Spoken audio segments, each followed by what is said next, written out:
Looking at these images, pretty extraordinary, aren't they, Claire, Sebastian? I mean, we're waiting, obviously, for a response from Moscow. They're going to consider it.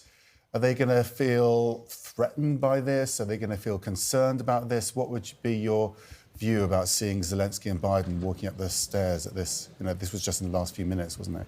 Yeah, I mean, I think this is going to be received. Well, they will probably publicly dismiss it, say, you know, this is just a symbolism. But I think this will be something that rattles them. And don't forget, for the past few months, the rhetorical line that Moscow has been taking is that this is not just a war with Ukraine.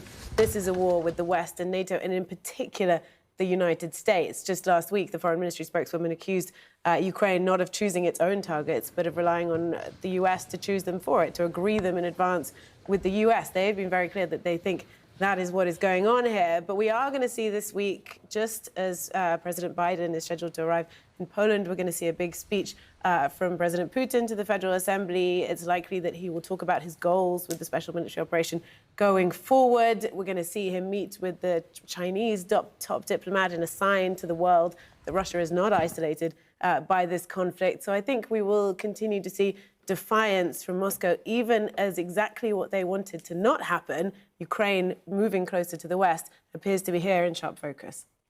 It was going to happen at some point, wasn't it, this image? But I guess just seeing it is pretty striking, particularly when we consider the week that we're in. The symbolism and the historic nature of the visit is simply immense. And when you consider this is Biden's first trip to Ukraine, I believe, as president, obviously he's no stranger to the country. I think he made 6 or 7 trips in as many years as vice president.